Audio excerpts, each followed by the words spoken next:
किसी व्यक्ति ने बहुत कमाल की बात बोले कि जिस भी व्यक्ति का ऊपर वाले से रिश्ता मजबूत हो जाते हैं उसका कोई नीचे वाले से कुछ बिगड़ नहीं जाता है। हाय गाइस, मेरा नाम मुन्ना यादव, आप सबके दिल से नमस्कार।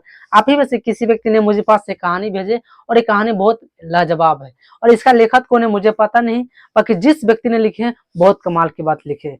बोले कि मैं शाम के टाइम था और मैंने सब्जी लेने के लिए, फल फ्रूट लेने के लिए मैंने मार्केट में निकला, मंडी में। और जब मैं फल फ्रूट लेने के लिए निकला तो वहां पे मैं देखा, तो वहां पे एक रेहड़ी देखा और रेहड़ी पे वहां पे आदमी नहीं था। मैंने आसपास में देखा तो कोई आदमी नहीं था, बाकी उसको बोर्ड पे देखा तो वहां पे प्राइस लिखा हुआ था एप्पल की, और जो भी वहां पे सामान था केले की, संतरा की, एप्पल की, ये सब के वहां पे प्राइस लिखा हुआ था।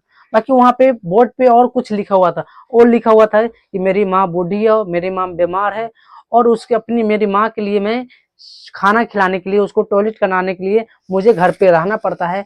आप में से किसी भी व्यक्ति का फल की जरूरत हो, आप यहाँ से जो प्राइज है उसमें से आप प्राइज के हिसाब से आप ले जाओ और पैसा वहां पे गत्ते के नीचे रख देना और आप में से ले जा सकते। अगर किसी भी व्यक्ति का पैसा भी नहीं हो तो मेरी तरफ से इजाजत है, आप लोग ले सकते हैं।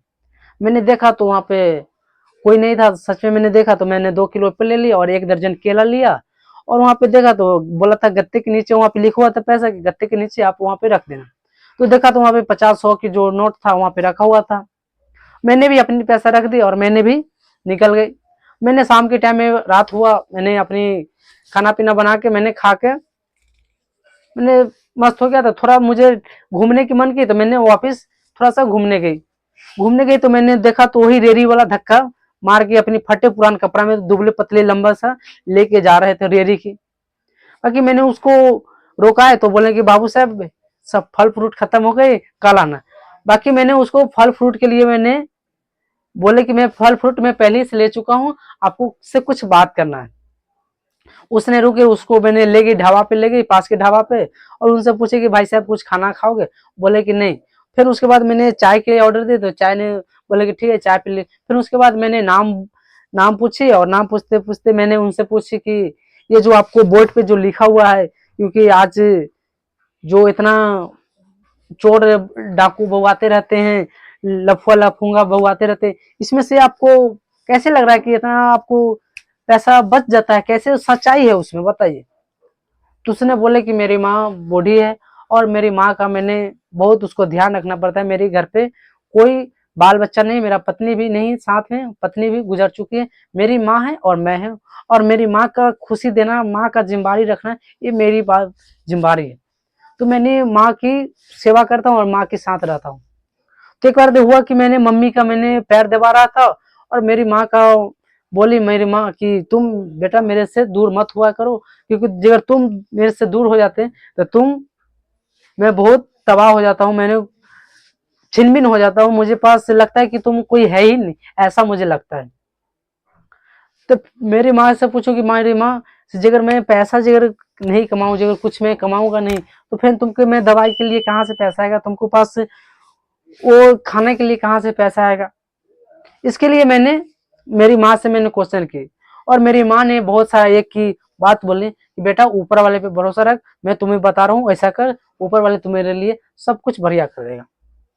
फिर मेरी माँ बोली कि एक रेहड़ी खरीद ले, और रेहड़ी खरीद ले और उसके लिए तुम काम कर, और काम ये कर तुम वहां से मंडी से फल लाके और उस मंडी में जाके रख दिया करो।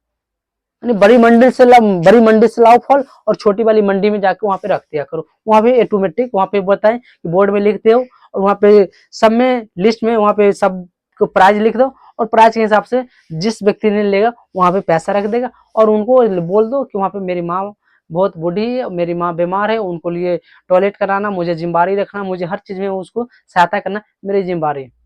फिर ऐसा ही मेरी माँ का कहानी अच्छा लगा तो मैंने वहां पे रखे। और जो मेरे माँ बताए कि तुमको 1 रुपया आगे पीछे नहीं होगा, तुम ऊपर वाले पे भरोसा रख और तुम कुछ भी नहीं होगा। फिर मेरी माँ बताए वैसा ही मैंने किया। तो साहब इतना दिन की बात से मैं 1 रुपया भी आगे नहीं हुए ना पीछे हुए।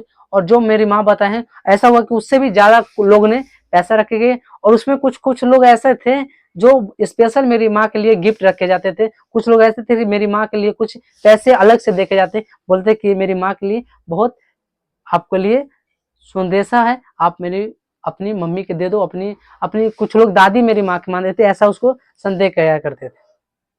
कुछ लोग ऐसा डॉक्टर था वहां पे बोलते कि साइड में कुछ पैसा भी रख दिया और उसमें नंबर भी लिख दिए थे कि जिगर ज्यादा आपको माँ की तबीयत खराब हो तो मुझे पास डायरेक्ट कॉल कर सकते हो, मैं आपको लिए मैं हमेशा राजी हूँ।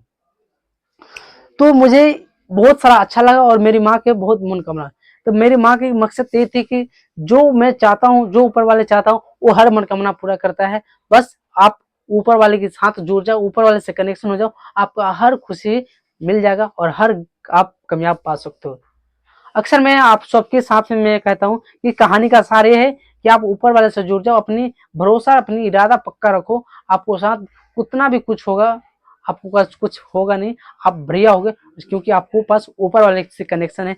आपने एक ऊपर वाले से अपने जोड़ लिए और जोड़ लेते हैं जिसका ऊपर वाले सब कुछ बिगड़ जाते हैं, बाकी ऊपर वाले आपको नहीं बिगड़ने देते। तो आप लोग से गुजारिश है, आप लोग इतना दुनिया में कामयाब होइए कि आपको देखने वाले हैरान हो जाए। बस आप लोग जरूर होइएगा, इसके लिए अपने आप पे भरोसा रखो और साथ में ऊपर वाले पर बहुत ज्यादा भरोसा रखो, आप कुछ बहुत होगा।